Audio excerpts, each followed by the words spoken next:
You know what it's like being bipolar? I do.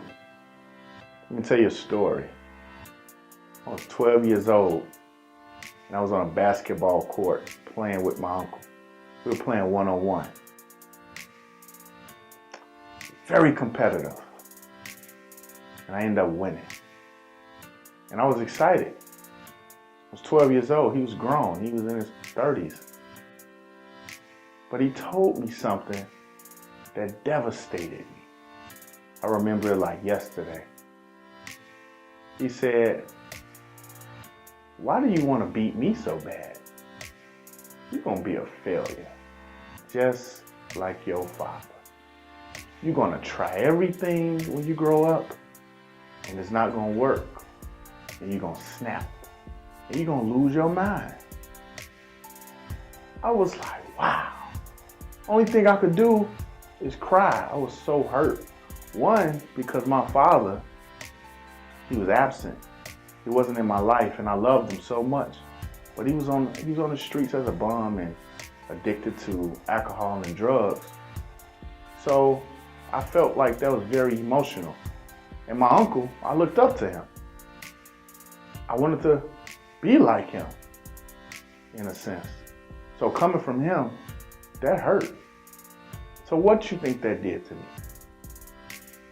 As I studied the word, I found a scripture that really gave me some clarity on this. It says that the spirit of a man will sustain him in sickness, but a broken spirit, who can bear it? Who can bear something like that happening to them? What do you do? So what I did was, I tried to succeed.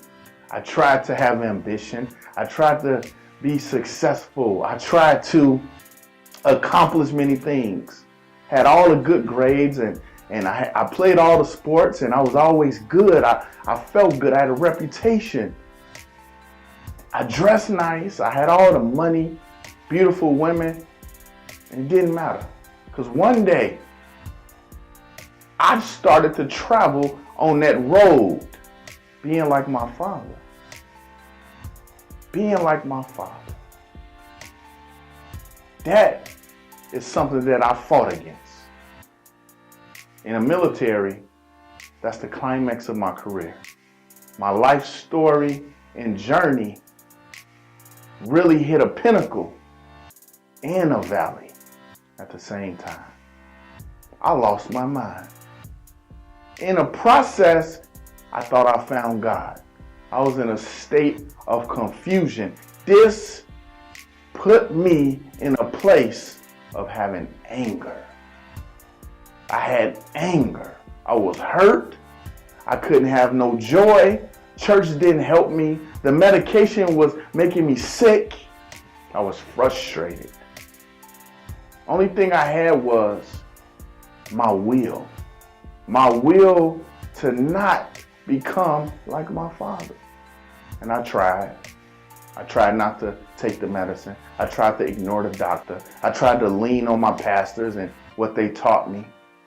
And then in the end, I realized that I needed what God was providing for me. I needed those doctors.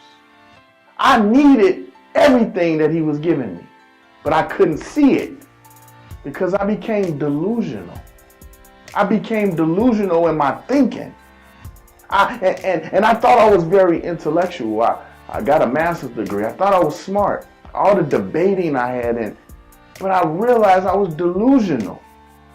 And that's when I started to get free.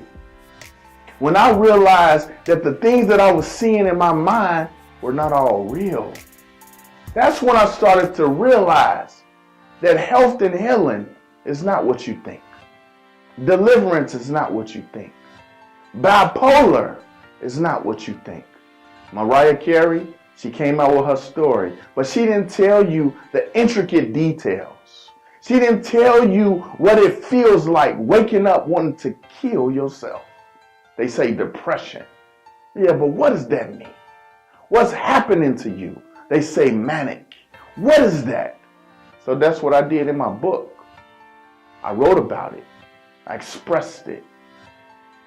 The title of my book is Light Switch, the Bipolar Preacher. And you can find it on Amazon.com. God bless.